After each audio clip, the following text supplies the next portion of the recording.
우리의 인생 가운데 찾아와 주인 되어 주신 주님의 은혜와 사랑에 감사드립니다. 칠흑 같은 어둠 가운데 한 줄기 빛으로 생명으로 인도하여 주신 주님 감사드립니다. 주님으로 말미암아 산 소망과 천국 소망을 주셔서 참으로 감사드립니다. 도저히 헤어나올 수 없는 그 죽음의 그늘에서 생명으로 옮겨주시니 감사드립니다.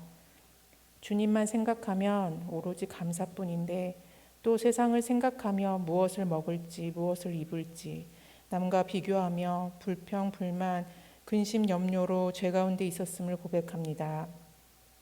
주님의 선하신 계약하심과 섭리를 의심하고 내 생각으로 가득하여 악한 것으로 더욱 치닫고 내 안에 선한 것이라고는 조금도 찾아볼 수 없는 존재임을 또 깨닫게 됩니다. 주님만이 내 삶의 소망이시며 빛이시며 거할 처소임을 마음에 새깁니다. 주님의 길로 인도하실 때 나의 옛 모습을 버리게 하시고 순종의 복된 삶으로 나아가게 하여 주옵소서. 한 해를 마무리하며 주님께서 인도하시고 동행하시는 그 은혜를 묵상하며 주님을 귀로 듣는 믿음에서 주님을 눈으로 보아 바로 알게 되는 믿음으로 더욱 감사로 열매 맺는 우리가 되게 하여 주옵소서. 유아부터 장년에 이르기까지 모든 성도들에게 주님을 온전히 알고 깨달아 주님을 구주로 고백하고 주님께서 주인된 삶을 살아가는 복을 내려 주옵소서. 부모로 자녀로 교회의 일꾼으로 섬기며 하나님의 여러 일터에서 참된 기쁨, 평안 주시어 이 모든 것 능히 감당하게 하시고 또 감당할 때에 하나님의 인도하심과 역사하심이 드러나게 하시어 우리가 속한 곳에 하나님의 가정, 하나님의 나라가 이루어지게 하여 주옵소서. 연로하신 우리의 부모님들을 위해 기도합니다.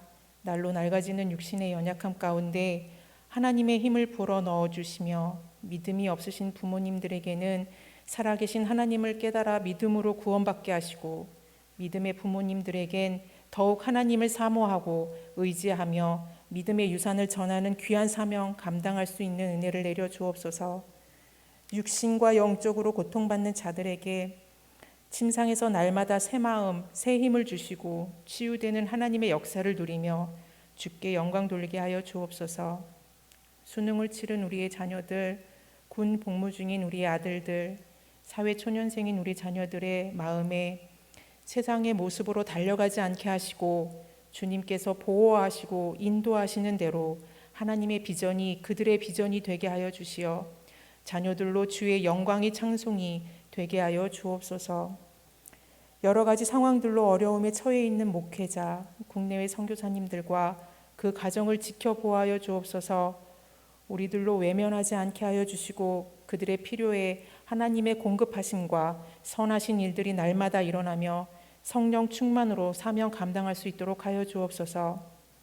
이 나라의 위정자들의 마음에 악한 것을 제하여 주시고 하나님의 마음으로 이 나라를 통치하는 은혜를 베풀어 주옵소서.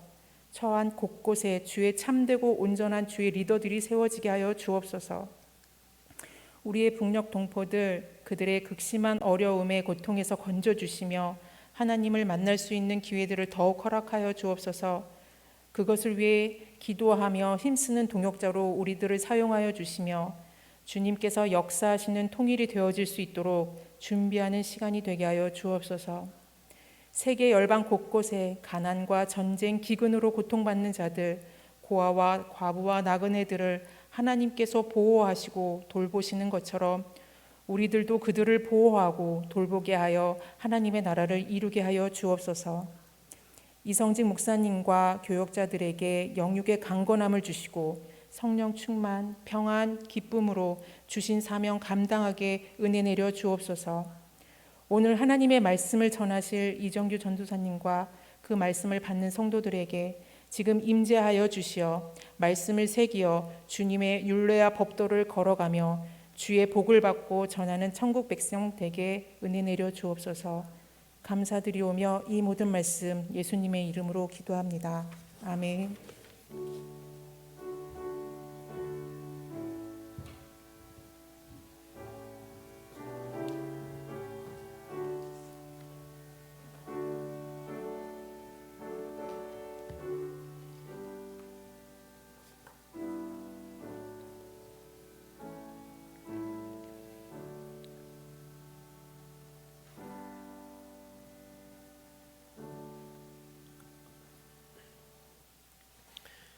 오늘 우리 함께 읽을 하나님의 말씀은 레위기 10장 1절에서 7절 말씀입니다. 레위기 10장 1절에서 7절 말씀, 구약성경 159면입니다. 우리 번갈아 가면서 읽겠습니다. 아론의 아들 나답과 아비후가 각기 향로를 가져다가 여호와께서 명령하시지 아니하신 다른 불을 담아 여호와 앞에 분향하였더니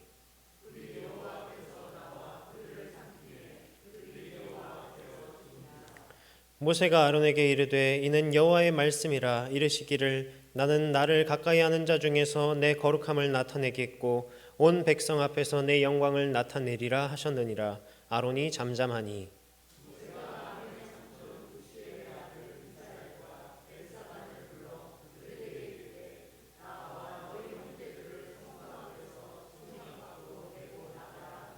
그들이 나와 모세가 말한 대로 그들을 옷 입은 채 진영 밖으로 메어내니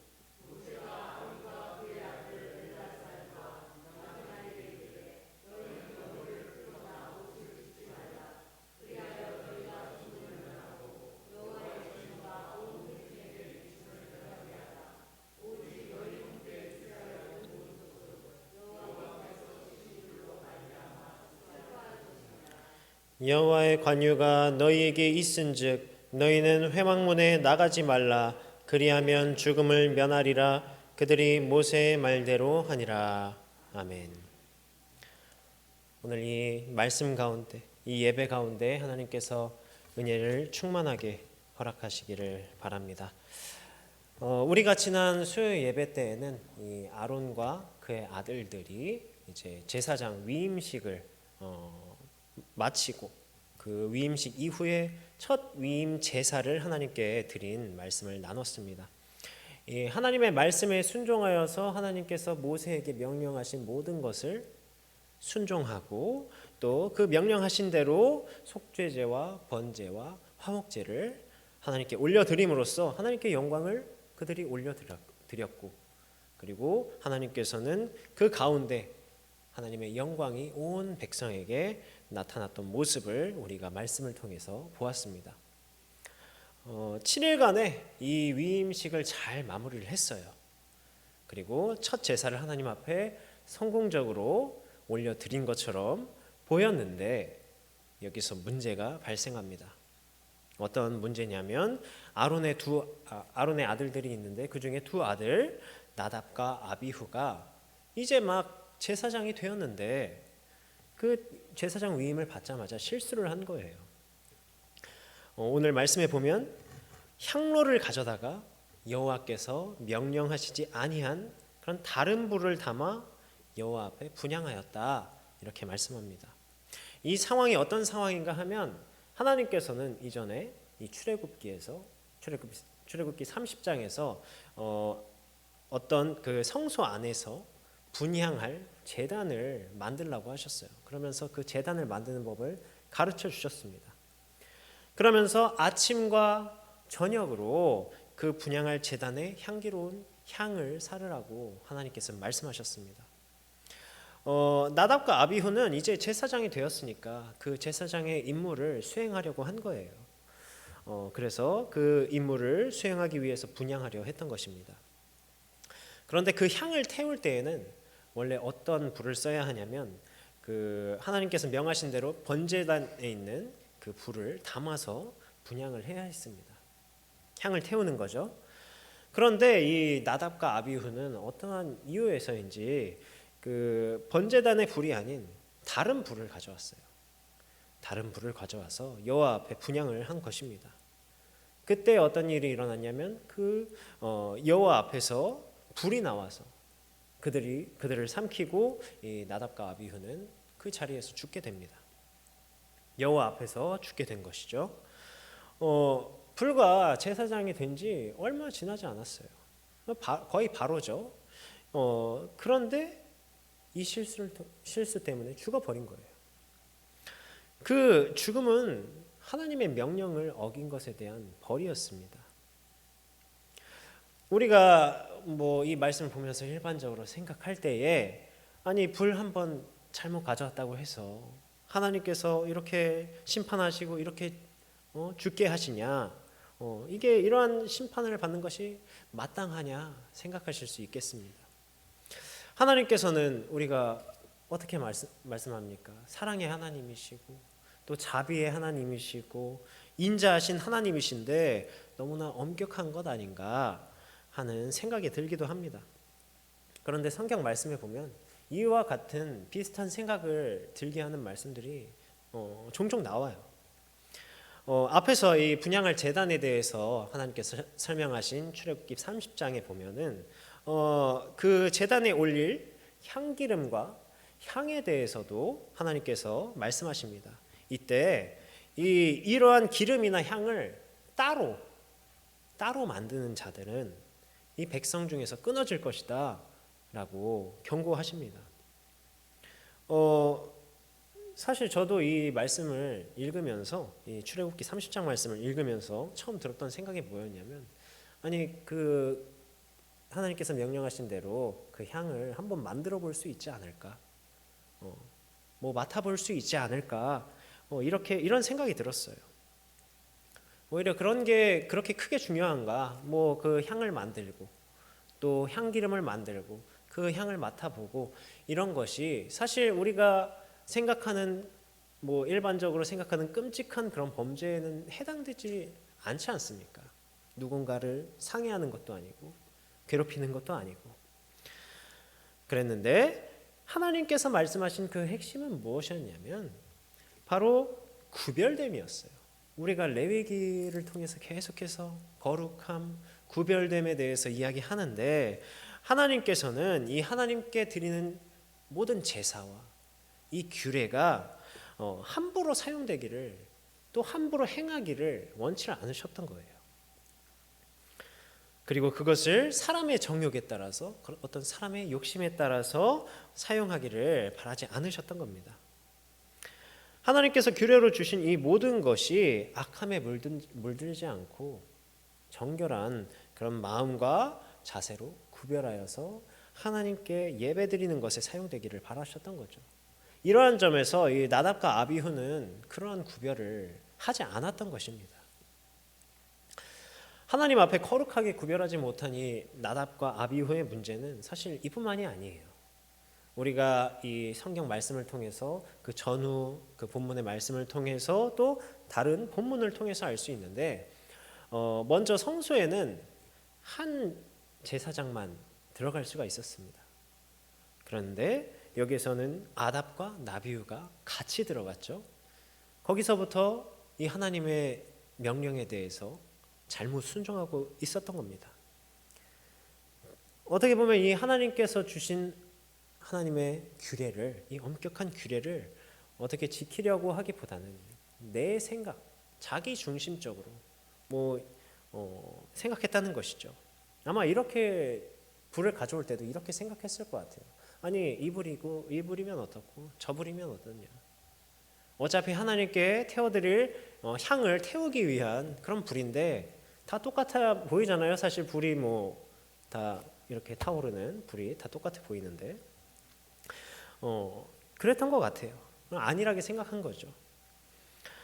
또 어떤 게 있었냐면 이 대제사장만이 들어갈 수 있는 지성소, 모두 잘 아실 겁니다. 이 지성소에 들어가려 했을 그런 가능성을 우리가 이 레위기 16장에 가보면 찾아볼 수가 있는데 레위기 16장 1절에서 2절을 보면 아론의 두 아들이 여호와 앞에 나아가다가 죽은 후에 여호와께서 모세에게 말씀하신 내용입니다. 이때 여호와 하나님께서 모세에게 뭐라 이르시냐면 성소의 휘장한 법궤 위 속죄소 앞에 아무 때나 들어오지 말라. 그리하여 죽지 않도록 하라. 이 아론의 두 아들이 죽고 나서 하나님께서 모세에게 주신 말씀입니다. 그러니까 어떤 모습이었겠습니까? 이 나답과 아비후가 죽은 것이 허락되지 않은 그런 속죄소에까지 들어가려 했기 때문이다. 이럴 가능성을 우리는 유추를 해볼 수 있습니다. 이와 더불어서 오늘 우리가 읽은 레위기 10장 1절에서 7절 말씀 뒤에 그 바로 뒤에 나오는 규례가 뭐냐면 회막에 들어갈 때에 포도주나 독주를 마시는 것을 금하고 있어요. 이렇게 이 포도주나 독주를 마시지 않음으로 죽음을 면하라 라고 하나님께서 명령하십니다. 그러니까 이것을 통해 볼 때 정황상 이 나답과 아비후는 술에 취해서 분향하러 들어간 것입니다. 그러니까 술이 들어가니까 어떻게 올바른 판단을 할 수가 있었겠습니까? 그런 의미에서 이 로마서 13장이나 에베소서 5장에서 술 취하는 것을 경고하지 않습니까? 그러니까 이 나답과 아비후의 그런 모든 행태를 종합해 봤을 때 그들이 저지른 죄악은 하나님께서 맡기신 이 제사장 직분에 대해서 하나님의 뜻에 따라서 하나님의 말씀에 따라서 행하고 생각한 것이 아니라 자기 중심적으로 생각하게 된 거예요. 자기 중심적으로 생각하고 자기의 뜻대로 해석하고 이 하나님 앞에서 구별되지 않음으로써 거룩함을 훼손했고 또 하나님께서 명하신 율법을 모독한 것이었죠. 이러한 배경에는 그들의 이름도 어느 정도 영향을 미쳤던 것 같습니다. 이 나답이라는 이름의 뜻이 뭐냐면 여호와께서는 관대하시다, 여호와께서는 자유로우시다 라는 뜻입니다. 또 아비후는 그는 아버지이시다 라는 뜻이에요. 이 이스라엘 그 백성들이 이름을 지을 때 굉장히 그 이름의 의미가 중요한데 자신의 이름을 생각하면서 하나님께서는 관대하고 자유로우신 분이시지, 또 아버지 같은 분이시지 하면서 이 정도는 이해해 주실 거다. 이런 식으로 이 하나님의 명령 또한 자의적으로 또 관대하게 판단하고 자유롭게 행동했을지 모르겠습니다. 그저 자신의 아버지와 같은 정도로 이 하나님을 생각했을지 모르겠어요. 이 사람들이 누군가의 말을 듣지 않을 때 어떤 상황에서 말을 안 듣습니까? 뭐 그 말을 들을 필요가 없다거나 아니면 그 말을 하는 사람이 자신에게 그렇게 중요한 사람이 아니라고 생각될 때 그 말을 안 듣죠. 이런 것처럼 이들은 하나님의 말씀과 그 명령을 그렇게 중요하게 생각하지 않았던 것 같아요. 심지어 이제 막 이 위임식이 끝난 이제 막 제사장이 된 그 자들이, 이 제사장이 된 자들이, 그러나 하나님의 제사장으로 택함받아 세워진 자들은 보다 명확하게 분별할 필요가 있습니다. 이제 막 제사장직을 시작한 이 나답과 아비후에게, 이 자들에게 하나님 앞에서 더 겸손히 더 구별하여서 나아갔어야만 했는데 오히려 자신들이 이 제사장직을 위임받고 제사장으로서 무엇인가 된 것 마냥 그렇게 생각하는 그런 인간적인 마음이 앞서 있었던 그런 거죠. 그래서 결국 하나님의 불로서 이 하나님의 명령을 가볍게 여기고 불순종한 것에 대한 심판으로서 그들은 여호와 앞에서 죽게 됩니다. 그들이 성막 안으로 가져 들어온 것은 다른 불이었지만 결국 그 불이 의미하는 것은 무엇이냐면 하나님의 목적과 그 다른 마음을 하나님께로 가지고 나온 것이에요. 다른 마음을 가지고 들어온 것이죠. 하나님 앞에 나올 때 다른 마음, 또 다른 생각, 하나님의 말씀이 아니라 나의 생각을 가져왔던 것입니다. 그리고 그게 하나님 앞에서의 불순종으로 이어지게 된 거죠. 나답과 아비후는 제사장으로서 이러한 형벌을 받게 되었습니다. 그렇다면 우리 또한 이 말씀을 통해서 우리 알듯이 예수 그리스도를 통하여서 우리가 왕 같은 제사장이 되었다고 했습니다. 택하신 족속이고 거룩한 나라고 그의 소유가 된 백성으로서 우리의 예배를 돌아볼 필요가 있겠죠. 나답과 아비후가 다른 불을 가지고 분향하려 했던 그 모습은 오늘날 우리에게 그럼 어떤 모습으로 비교할 수 있을까요? 어떤 의미가 있을까요? 우리가 지금은 제사도 없고 뭐 향을 피우고 불을 가지고 그런 일도 없지만 여전히 오늘날에도 이 교회 가운데 또 예배의 자리 가운데 다른 불을 가지고 오는 그런 자들이 있습니다. 하나님께서 세우신 이 예배의 목적과는 그 거리가 먼 다른 목적을 가지고 예배의 자리에 나오기도 합니다. 하나님 말씀 들고 오는 것이 아니라 자기의, 자기 생각 이런 것들을 가지고 나오기도 하고, 또 교회가 이 정도는 돼야지, 예배가 이 정도는 돼야지, 찬양이, 기도가, 설교가 이 정도는 돼야지, 자기 생각 안에 스스로 기준을 세우고 나오기도 하고요. 또 반면에는 이쯤 하면 됐지, 이만 하면 됐지, 교회 나왔으니까 됐지, 말씀 들었으니까 됐지, 이런 식으로 생각하면서 이만 하면 괜찮다 생각하면서 이 예배의 자리로 나오기도 합니다. 양쪽 모두 하나님께 진정으로 예배드리는 그런 마음 없이, 그 중심이 없이 자신이 중심이 되어서 이 예배의 자리로 사실은 그런 어떤 예배가 아닌 자리가 되는 거죠. 예배가 아닌 자리로 나온다는 거예요. 그러다 보면 하나님께 예배드리는 그 목적이 점점 흐려집니다. 하나님께서 명하신 것이 아니라 자꾸 다른 것을 가지고 나오려고 합니다. 하나님께서 명하신 불이 아니라 돈을 가지고 나오게 되고, 명예를 가지고 나오게 되고, 권력을 가지고 나오게 되고, 결국 그게 뭡니까? 하나님이 아니라, 하나님 말씀이 아니라 자기 우상을 가지고 나오는 거예요. 예배의 자리에 활활 타오르는 그런 불만이 다른 불이 아닙니다. 바로 이러한 마음과 생각이 오늘날의 다른 불인 겁니다. 결국 그 끝은 어떻게 됩니까? 하나님께 예배드리러 나오는 자리에 하나님께서 중심이 되지 않으시고, 예배 받으시는 분이 되지 않으시고, 자기가 중심이 되니까 그 안에 하나님이 계시지 않으니까 변질되는 거죠. 이 신앙이 변질되고 또 복음이 변질되는 것입니다. 이러한 틈을 타서 또 더 극단적으로는 이 예배가 목적이 아니라 사람이 모이는 자리를 이용하거나 악용하려는 그런 생각으로 이 자리에 나오는 자들도 생겨납니다. 신처지같이 성도들을 미혹하고자 하는 그런 마음 가지고 다른 다른 복음이죠. 잘못된 말씀을 들고 오기도 하고요. 또 수많은 사기꾼들이 본심을 숨기고 이렇게 나와서 유혹하지 않습니까?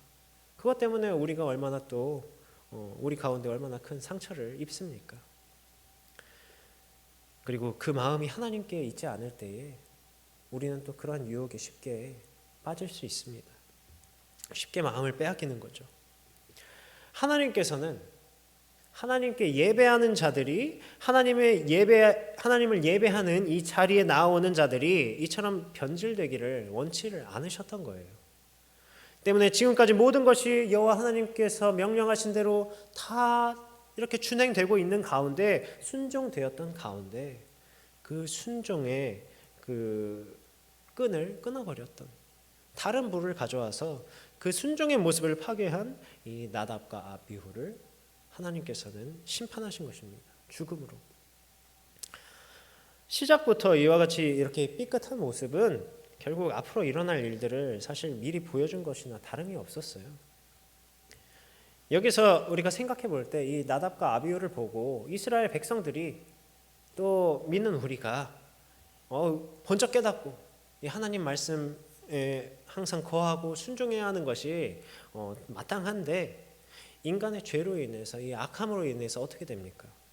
결국 제사장뿐만 아니라 이스라엘 모든 수많은 백성들이 자기의 그런 각자의 다른 불을 가지고 나온 거예요. 그게 우상 숭배가 되고, 그래서 변질되고, 이 믿음이 변질되고. 그래서 구약에서는 우리가 잘 아는, 이 말씀을 통해 잘 아는 수많은 선지자들이 그들의 그런 죄악, 그들이 잘못된 것을 가지고 나오고 있다, 잘못된 것을 가지고 이 제사의, 이 예배의 성전에 나오고 있다, 이렇게 말씀하면서 회개하기를 촉구했고요.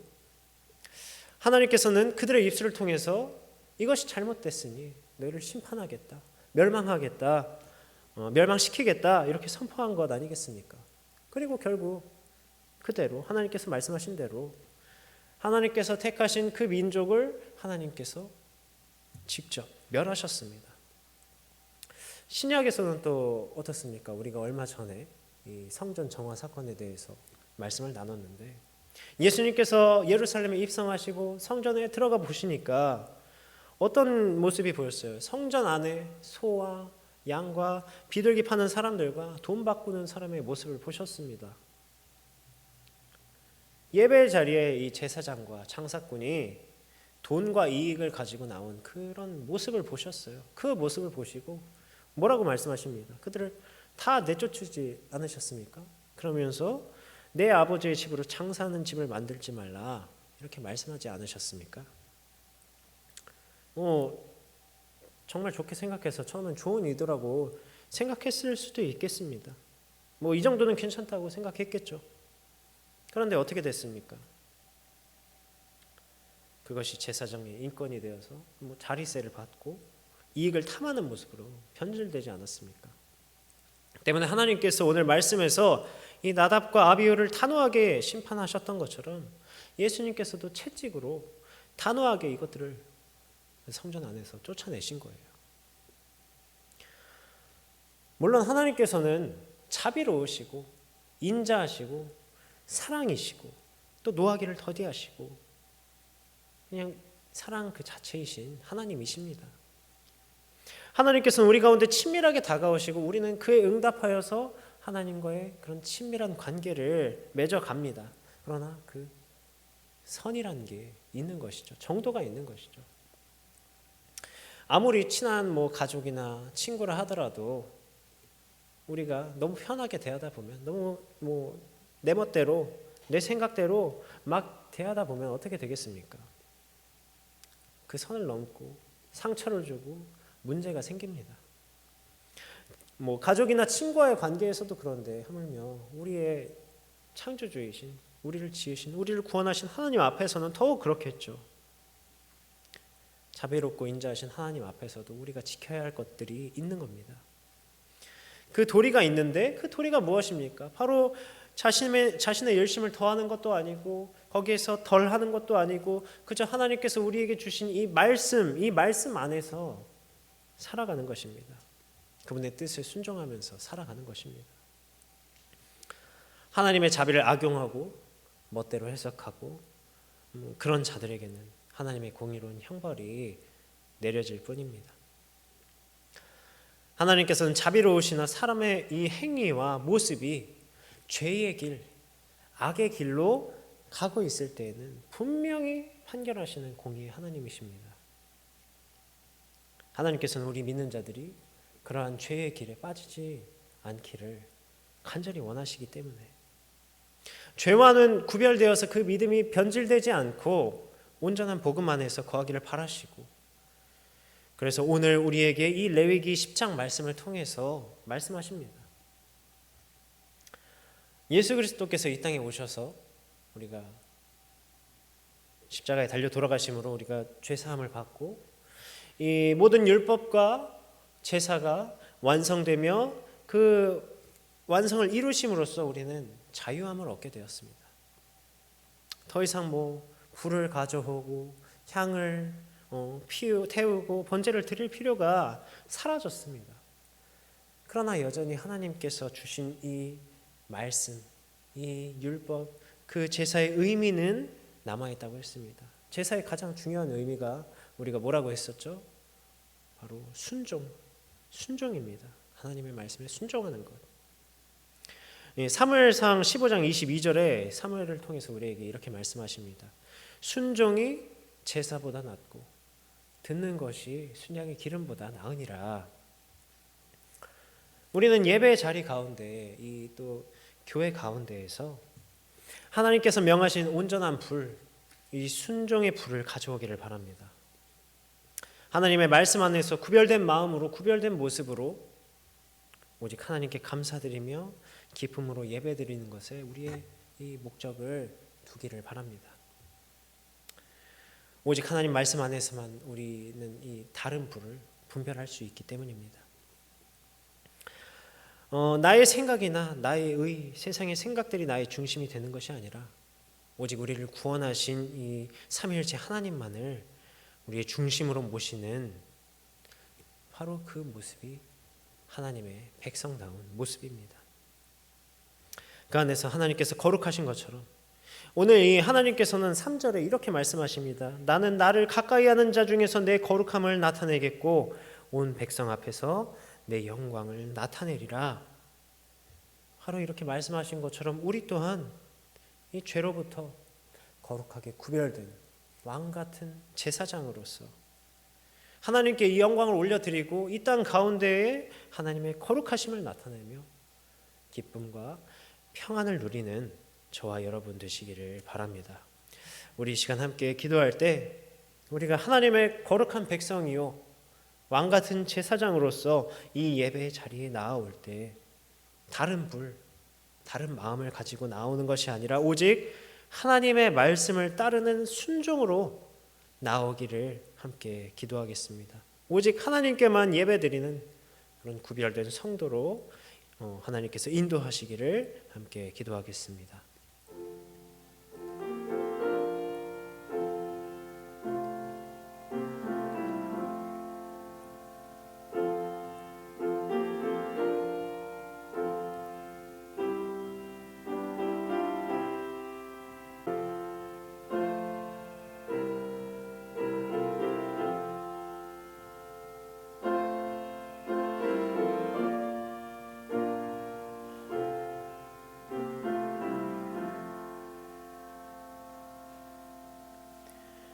내게 귀를 기울여 속히 건지시고 내게 견고한 바위와 구원하는 산성이 되소서.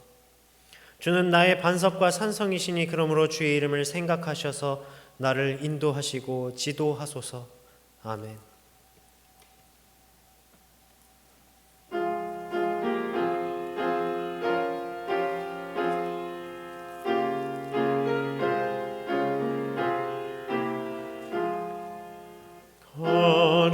거룩하신 하나님, 전능하신 아버지, 우주 만물 창조하신 살아계신 하나님, 아름다운 세상에 우리 살게 하시니 거룩하신 하나님께 경배 찬양합니다. 거룩하신 하나님, 자비하신 아버지, 모든 죄를 용서하신 은혜로우신 하나님, 우리들을 인도해 생명길로 이끄신 거룩하신 하나님께 경배 찬양합니다.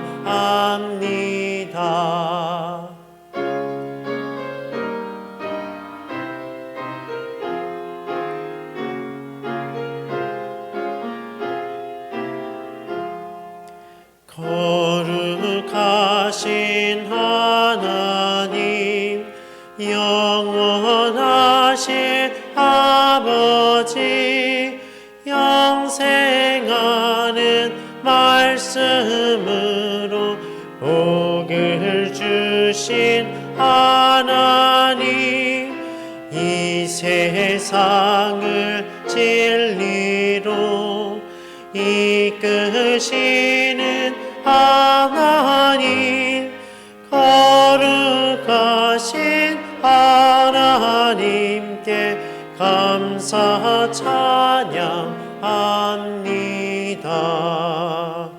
아멘.